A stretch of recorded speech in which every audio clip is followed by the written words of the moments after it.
What's up, everybody? Welcome back to Davao Dreamin'. Thanks for coming back to the channel. I just wanted to do a video tonight. It is, let's see, Friday the 27th.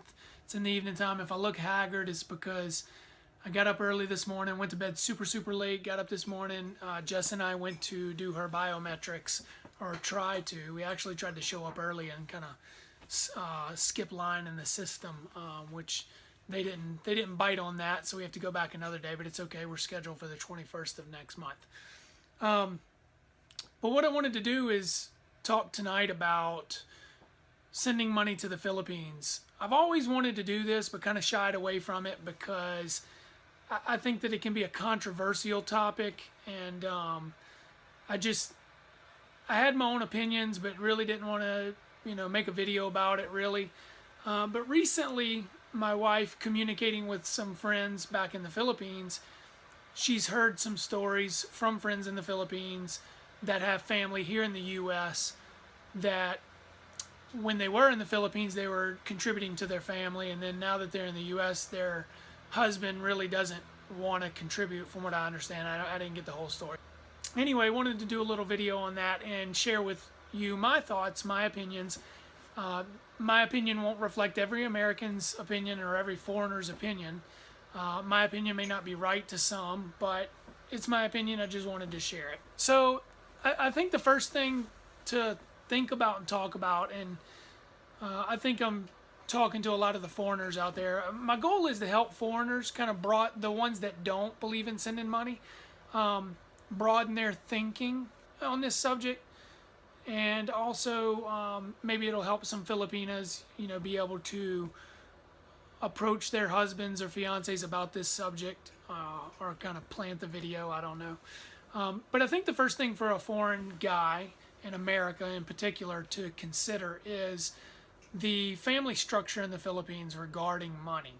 How all the family members kind of help each other chip in. If it's a normal, I guess, if that's even right to say, a normal Filipino family. So a family that's not well-to-do, that's not, maybe they don't have a mango farm, or they don't have some super good business, that's producing a lot of pesos. Maybe they're like a lot of Filipinos that, they just get by. They have a lot of the bare necessities or the basic necessities, but they don't have a lot of the luxuries. From my observation, a lot of the Filipino families, they all chip in and help. In my experience in this, if you're wondering, like, well, who is he? How does he know? What does he know about the Filipino culture or family structure?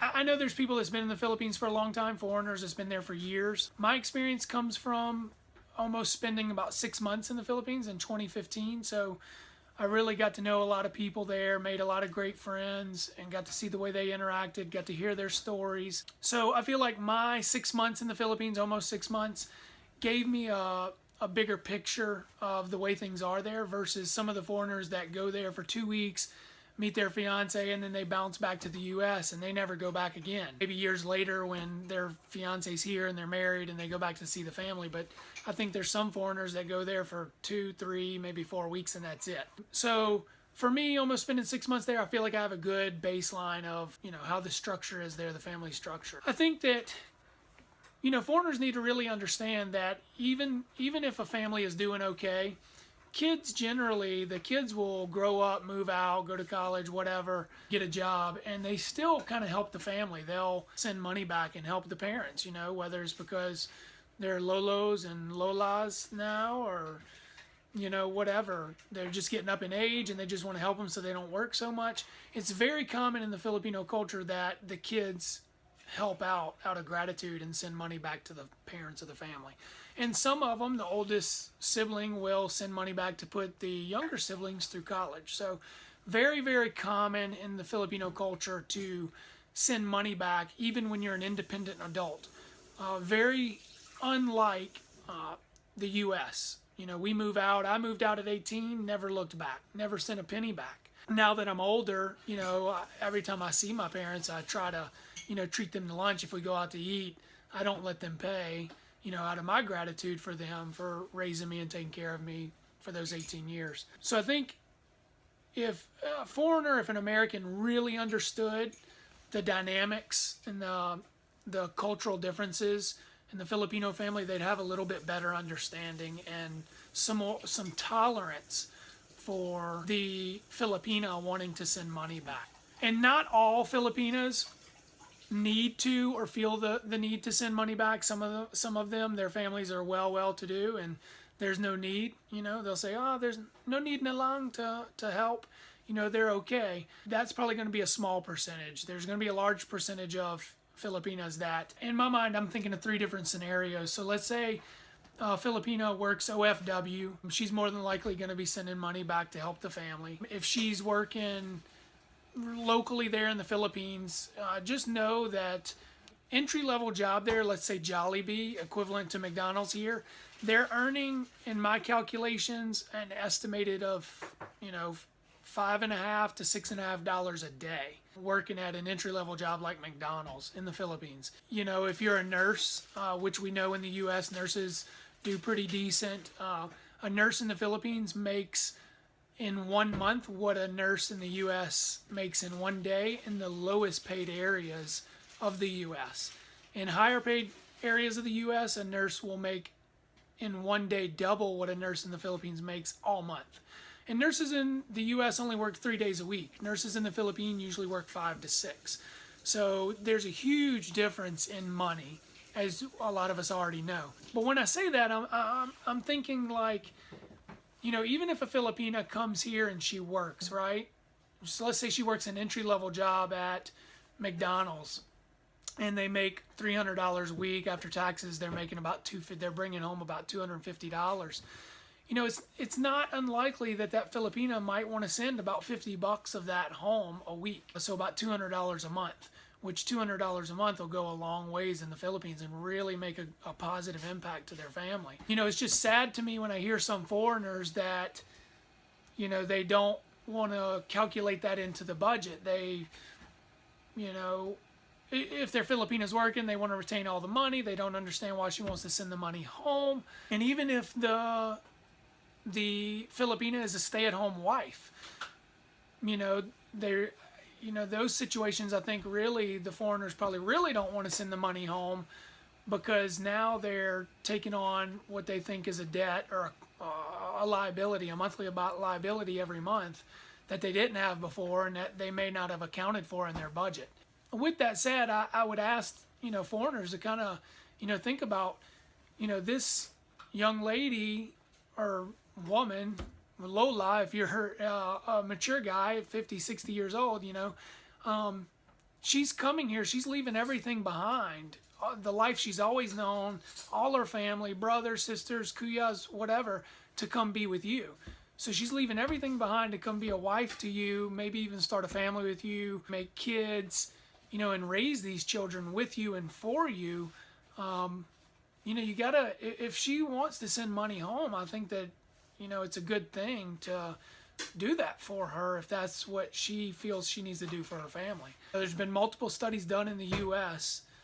that say that a stay-at-home mom who raises a family, keeps the house while the man goes to work, is on average worth about an $80,000 a year salary.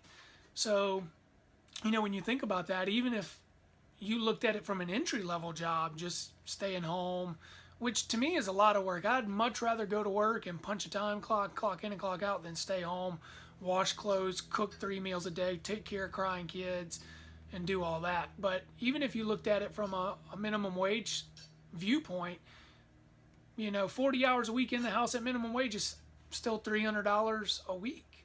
So I think that some guys just need to have a little more compassion and try to really truly understand the culture of the Philippines and why the dynamics are the way they are when a Filipina feels out of her heart she wants to help her family. If you just have compassion, I think that if you think about it this way, and I've mentioned this in one of my other videos when I was talking about things that you can buy before your fiance or wife shows up to America. But think about, your wife or fiance's emotions. If she's always been helping her family when she's been out of the country, back in the Philippines or OFW, if she's always helped, and then she comes here and the husband doesn't want to help, there's going to be a part of her heart that is dark, that's sad, and that is going to feel like she just abandoned her family, that she basically chose you over her family, which is, the way things should be. When you get married, you do put your spouse first, but it doesn't mean that you have to forget about your family and totally, like they just dropped off the face of the earth. And I could imagine I would feel a lot of guilt if I was helping my family and then I got married and then, okay, see ya, I'm not helping you anymore. You have to really think about, what is that going to do to her heart and her ability to love you? Maybe she can love you 110% if she's able to maintain things the way they always were.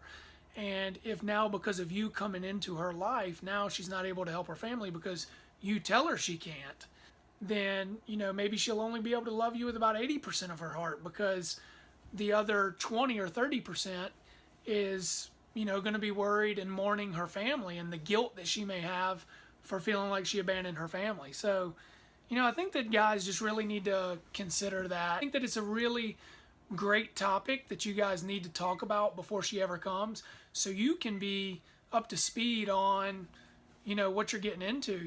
Okay, my wife's always contributed, 10,000 pesos a month to her family because she's OFW or she's in the Philippines and she works, and she's always sent her parents 10,000 pesos. Okay, so how much is 10,000 pesos in USD? And if she comes here, is she going to be a housewife to help raise our family? And, I want to pick that tab up for her, or is she going to get a job here? And instead of me assuming she's going to bring X amount of dollars home every week, I need to, go ahead and factor in that she's going to send X amount of pesos home and not be upset that she's doing that. That's just one of the things in the Filipino culture. There's a lot of great things in the Filipino culture, in my opinion, over a lot of other cultures. I think there's a lot of blessings that can come from a relationship with a Filipina, and there's things that you will get in that relationship that you might not get in others. So I think if you're in that relationship where you do send money back to the Philippines, then there's an offset there. You're going to get a lot in return in your relationship, and the love and emotional support that you may not get in other relationships. So if it's really in your Filipina wife's heart to send money because she's always sent money, I think that, you should try to find a way to keep that going for her, if she does stay home or if she goes to work. So, guys, I think that you'd really be doing good in your relationship. You'd get a lot in return. You'll be blessed tenfold if you have a giving heart, and I'm not saying go above and beyond anything that's normal. If your wife was sending 10,000 pesos a month, then there's no reason you have to send more than that. There's also situations where you don't want to be taken advantage of either. If your wife was sending 10,000 pesos a month and now that she's with you, she wants to send 50, well, that's a problem. If her and her family had managed on her sending 10,000 a month or 20,000 a month or whatever it was, and now she wants you to send 2 and 3 and 4 or 10 times that, then that's a situation where you have to look at, hey, am I being taken advantage of? And those cases are out there too. So, protect yourself and, be vigilant and cautious proceeding forward in those situations. But, I think that, if you continue what your wife was doing, you'd really be doing good by your wife and just good as a person. I mean, we all should be giving something to those in need. I've always tried to help people in need. One time when I went through some military training, I was training with this guy, and he had some of the cheapest boots on. And I didn't know this guy. I just met him. It was a 2-week course. And he hurt his feet really, really bad. They were blistered. We had to go on an 8-mile march with our gear, and his feet were just in really bad shape. So I felt it in my heart that he was going to fail the course if his feet wouldn't hold up. So I went and bought him a $190 pair of boots, and I gave them to him out of the goodness of my heart. Never knew this guy before this training at all, So I think that if you already have a giving heart and you're already a giver, this is not going to come hard for you. But if you don't have a giving heart naturally, I hope for your relationship and, just being a great human on this planet, that you'll one day find it in your heart to be that great person and give to those in need something, whether it be your time or whatever. But in these situations, I think you'd really, really, really be helping your relationship if you can maintain the gratitude and the givings that your wife was doing before she ever showed up. And don't give her a hard time when she comes here about doing so. So anyway, that was just my 2 cents. Sorry if it's long. I hope this helps. Hope this helps the ladies. Hope this helps the guys better understand. And if you don't understand, even after seeing this, which is possible because I may have just rambled, just do some research, because it's very common in a lot of Asian cultures that the Asians help each other as a family, as a unit. Way different than us Americans do. So ladies, have patience with your husbands or your fiancés.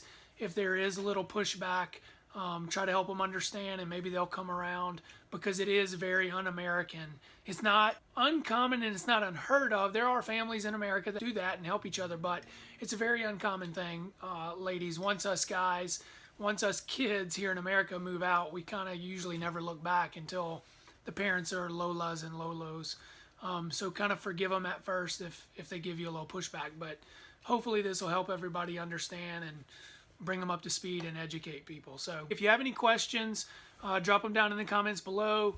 If you have any suggestions for anybody viewing or anything for us, drop those in the comments. Hit the like button if you liked it. Hopefully you didn't not like it, but if you did not like it, tell us why. Give us some comments in the section below of what I may have said that wasn't great, or what I could have said better. I can take constructive criticism so I can make better videos in the future. And if you haven't hit the subscribe button, hit it if you like what we're doing, and then you'll be notified when we have future videos coming out. So anyway, it's me, Jake. Jess is absent, or actually she's here, but she's off camera. She was feeling pang it tonight. So anyway, Davao dreaming. Straight from the Philippines. So anyway, hope everybody has a good night. Hope this helps, and we'll see you later.